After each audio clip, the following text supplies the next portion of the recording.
All right, welcome back to the channel, y'all. This is another U.S. immigration update video. You might want to hold your seats for this one. This won't affect everybody, but it will affect a lot of people. I know every day you wake up, it's a new development and a new story. Here's another one.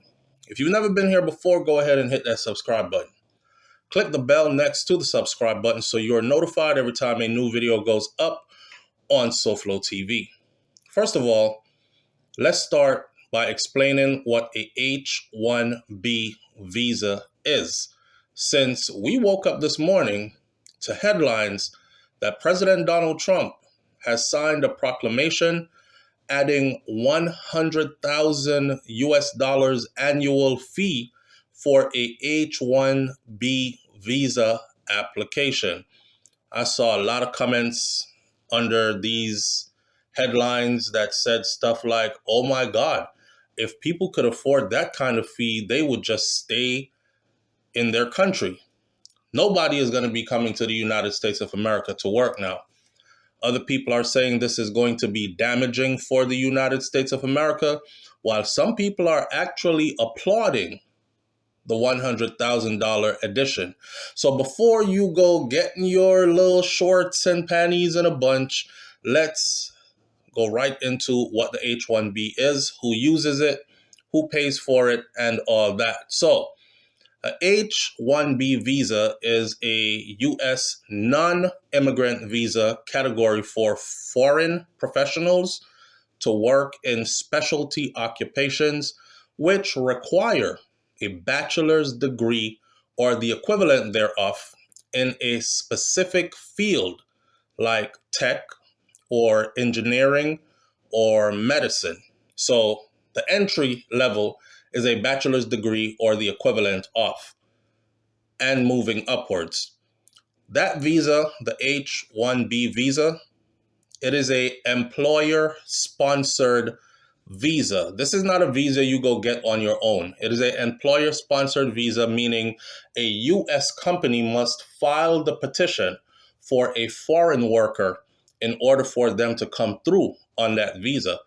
It has an annual cap, a maximum duration of 6 years, and it requires employers to pay what's called a prevailing fee or actual wage, or whichever of those are higher. So, key aspects of the H-1B visa: it is a non-immigrant visa. That means it is for temporary work in the United States of America. It is employer-based or employer-sponsored, meaning a U.S. employer files the petition on behalf of the foreign worker. Specialty occupations. So the job must require specialized knowledge and a bachelor's degree or its equivalent in a specific field such as architecture, computer science, medicine, engineering, and other professional fields. The annual cap, there's a limit on the number of H-1B visas that are issued each year from the United States of America. There's a cap on it. The U.S. doesn't do unlimited amount of H-1B visas every year. There are only a certain amount that are given out all across the board every year. And the wage requirements, the employers must pay the H-1B employee that they're bringing into the country at least the prevailing wage or the actual wage that is paid to other employees in similar positions, whichever is higher. Now, the initial duration, the H-1B visa classification is for 3 years, but it can be extended for a total maximum of 6 years. Who uses the H-1B visa, you might ask? Employers, U.S. companies, particularly in the tech field, engineering field, the healthcare industry. U.S. H-1B visas are higher, highly skilled foreign workers when there is a shortage of those qualified workers in the US. Foreign workers, highly educated foreign professionals who meet the requirements from a specialty occupation can obtain this visa to work in the US. So this could also go for a teacher. This could also go for nurses, doctors, you name it. Jamaica, as well as other places in the Caribbean, have seen many of their citizens go away on a H1-B visa. It's a part of the brain draining process, if you will, but it works out good for the individuals who get to take advantage of it. Oftentimes, they are highly educated but grossly underpaid in their own countries. Then they are able to grab a hold of an employee or an employer who is interested in their service, brings them to the US, and they're able to earn a whole lot more. The purpose, the H1B program was created to allow US businesses to temporarily employ qualified foreign professionals in different fields where they could not otherwise find the necessary skills in the local or domestic workforce, if you will. So now that everybody understands what the H1B visa is and who uses it and how it works, let's get into the new fee that has been attached starting today when I woke up September 20th this morning. The news headline said that Donald Trump has signed a proclamation adding $100,000 annual fee for the H1B visa application. I know a lot of people are like, what the hell did he do that for?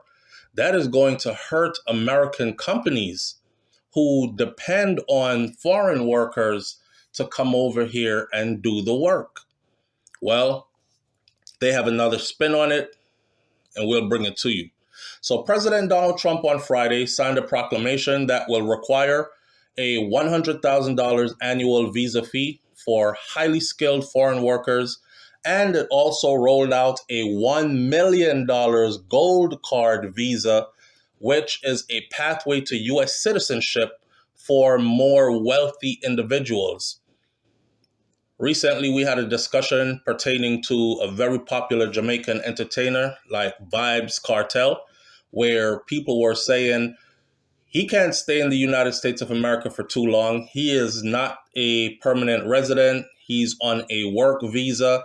And then some people were asking, how the hell is he buying up all these properties in the United States of America? He's buying cars that are more expensive than most of our houses. He's buying multiple houses. He's basically living in the United States of America. How is he able to do that? And one of the things that I pointed to was the rollout of the $1 million gold card visa as a pathway to U.S. citizenship for wealthy individuals. That was rolled out and introduced along with the new $100,000 annual fee for this visa. Now, let's get into all of it. Well, if these moves survive the legal ups and downs, because every time there is a fight back and then it goes back to court and then the Supreme Court says no and then it doesn't go forward and then out of the blue they go yes and then it does go forward.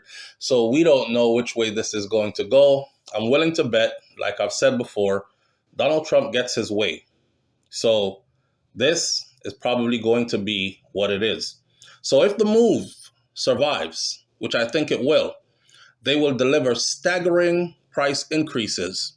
The visa fee for the H1B visa, the visa fee for skilled workers would jump from $215.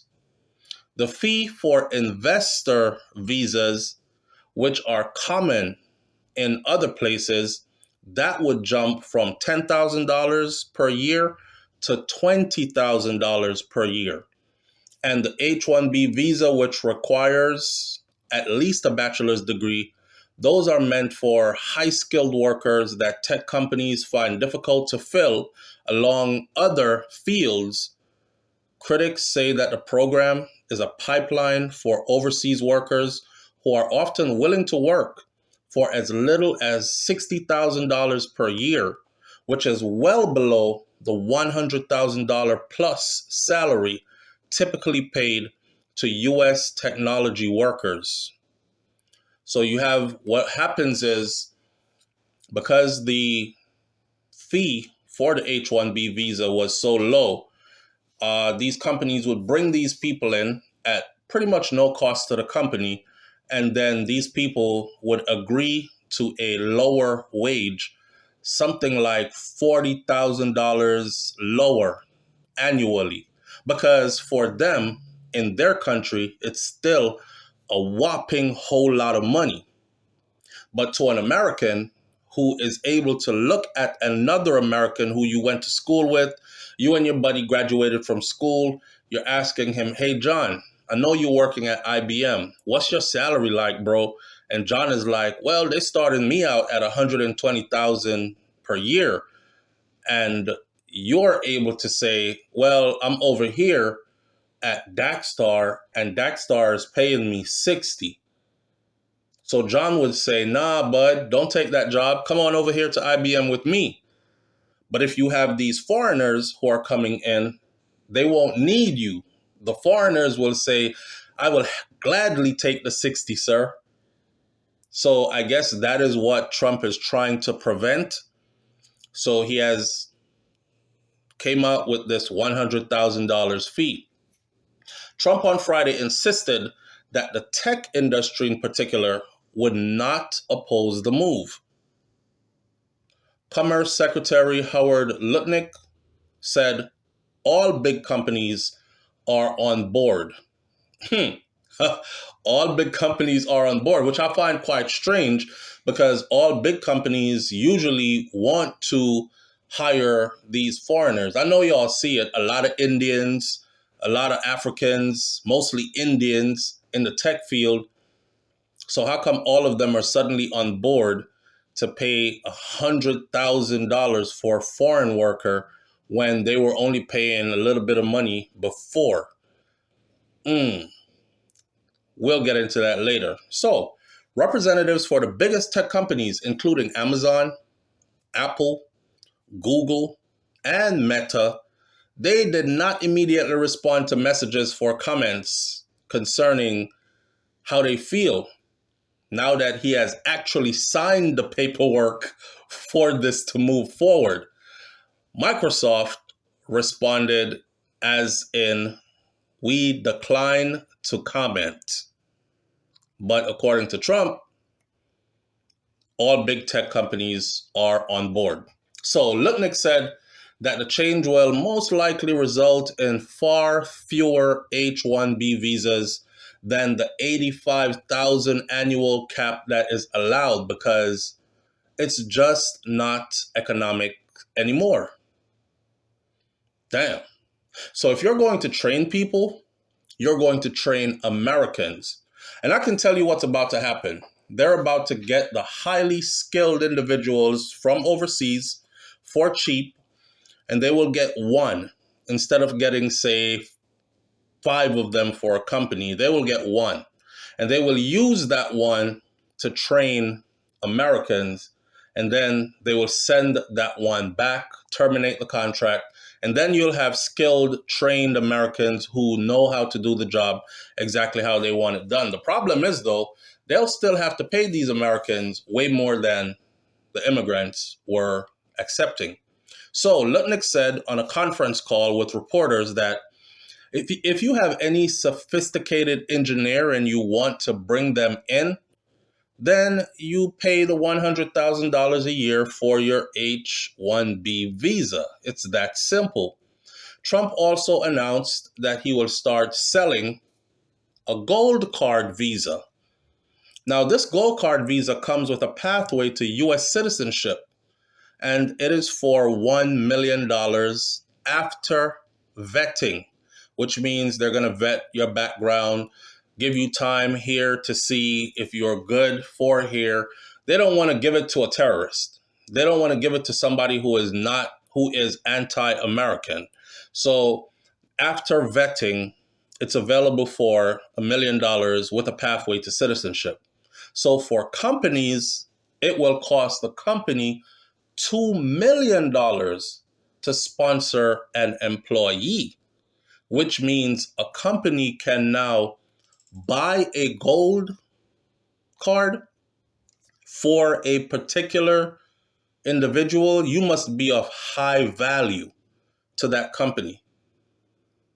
I can't see somebody coming to a company or a company investing that much to get an individual from another country unless you're like signing a contract to be with that company for the rest of your life.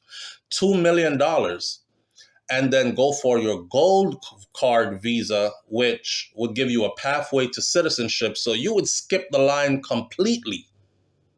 Forget about coming to the United States of America the so-called right way, applying for a green card or coming here on a regular H1-B visa, and in the meantime, filing paperwork to adjust your status and waiting to be approved. Forget about that.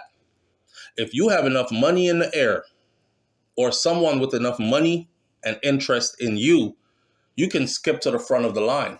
Just go straight gold card visa. There you have it. And now you have a pathway to U.S. citizenship.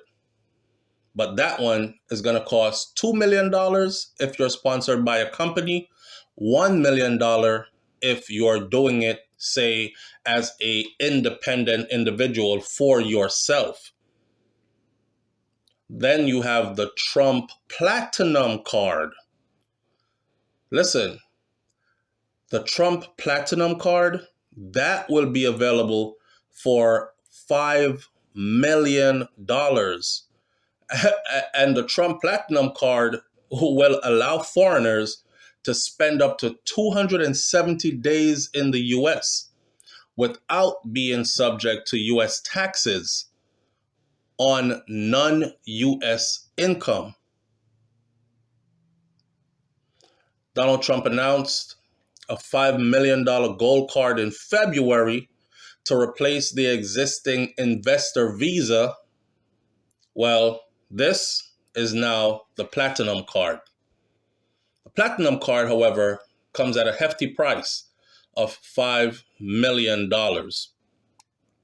So Lutnick said that the gold and platinum cards, they would replace employment-based visas that offered pathway to citizenship, including for professors, scientists, artists, and athletes as well. Critics of the H1-B visas who say that they are used to replace American workers, they applauded the move. There have been a lot of people who have been very critical of the H1-B visa, saying that, hey, when these companies use the H1-B visa, they cut out a lot of Americans out of jobs in high places, like these tech jobs. And they go for these foreigners because the foreigners will come in and then will agree to a much lower salary, which means they don't want Americans. So what's the use of us going to school, learning these things, becoming valuable, and then having no one to hire us because they hire outside for these roles anyways? So the critics of the H-1B visa, who say that they are used to replace American workers, they applauded this move.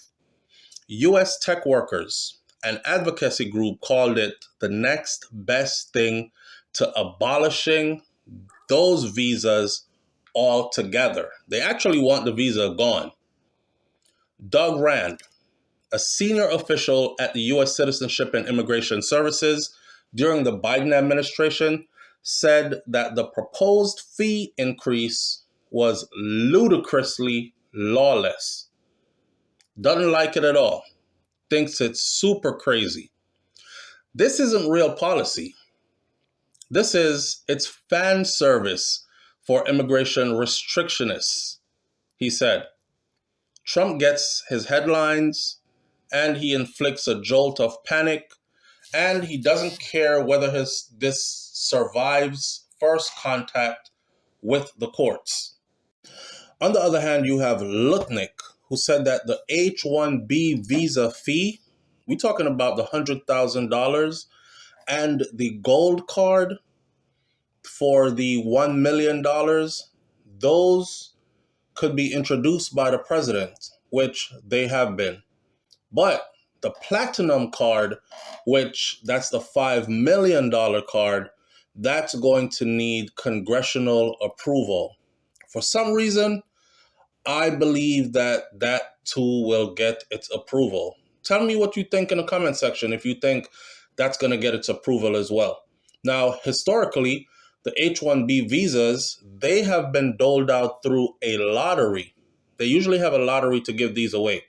So this year, Amazon was by far the top recipient, top company of the H1B visas, with more than 10,000 H1B visas awarded to Amazon through the lottery, followed by Tata Consultancy, then Microsoft, then Apple, and then Google. Now, geographically, California has the highest number of H1B workers. California has Silicon Valley, right? Even though Silicon Valley is not like booming back in the day, but Silicon Valley still exists, probably under a different footprint. It's the tech hub. So critics say that H1B spots, those are often go-to entry-level jobs rather than senior positions with unique skill requirements. Now, while the program isn't supposed to undercut U.S. wages or displace U.S. workers, critics are saying that companies can pay less by classifying jobs at the lower skill level, even if the specific workers hired have more experience. So, common sense, you want to pay a lower fee. Here's a way to get around it, to get that highly skilled individual in. List the job that you are hiring them for at a lower level and then pay those lower fees. But if you're going to go for a H1B visa for them, then you're going to have to pay a higher fee. You can list it lower, and then when they come in, you give them the job at an H1B level. I don't know. I wouldn't advise anybody to do that. You could probably find yourself imprisoned, because just as they're making these laws and rules up, I'm sure they're also making consequences along the way for those who will break these laws or try to find a way to get around these rules. Kind of like how the PPP loan situation worked out. And now you have people doing 10 years, 8 years, 7 years, 5 years over a PPP loan.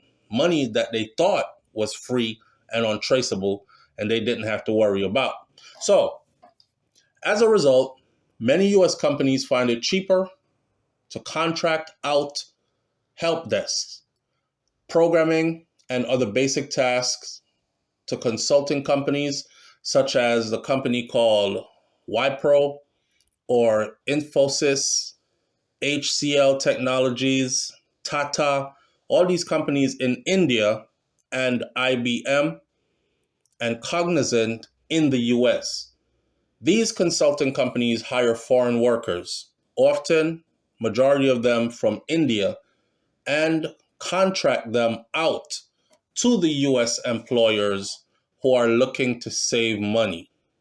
So First Lady Melania Trump, the former Melania Knauss, she was granted a H-1B work visa in October of 1996 to work as a model. And she was born in Slovenia. I don't know if y'all knew that. The First Lady, Donald Trump's wife, she was granted a H-1B work visa back in the day, back in 1996.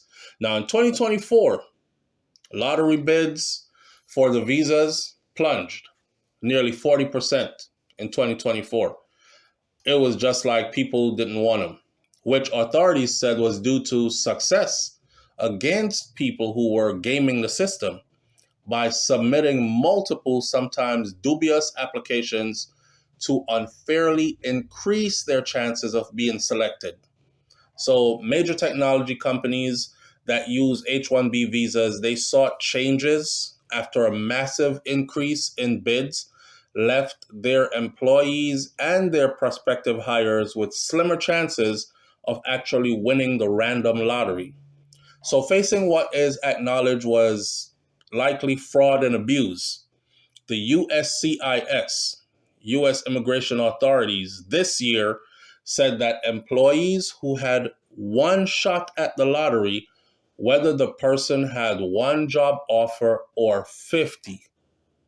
So critics welcomed the change, but said that more needs to be done. The AFL-CIO wrote last year that while changes to the lottery included some steps in the right direction, it fell short of needed reform. And the labor group wants visas awarded to companies that pay the highest wages instead of by random lottery, a change that Donald Trump sought during his first term in the White House. Let's see how this goes. So far we have $100,000 is the new fee for a H1B visa. That could be a model, any person who has a, now it says that you have to have a equivalent of a bachelor's degree. So I don't know how a model would have an equivalent of a bachelor's degree just being a model, but it also goes for athletes.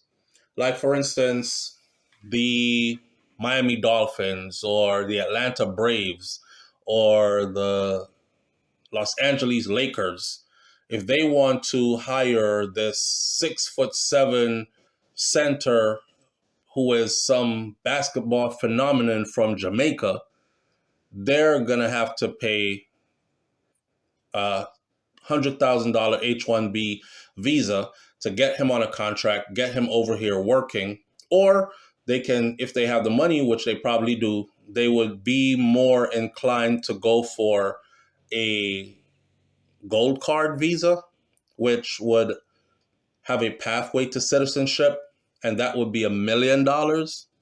Or if he is so good of a basketball player, they could probably even go for the platinum card, which $5 million with a pathway to citizenship. But like they said before, the gold card and the visa fee, those, the president can definitely instate those. But the platinum card is going to need approval from higher up. That's the latest news of the day, folks. And they are thinking about putting more fees and different fees on different visas. Everything has increased this year.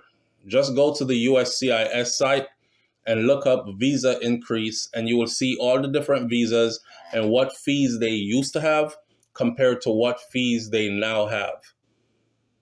All a plan in motion. Listen, leave your comments in the comment section below.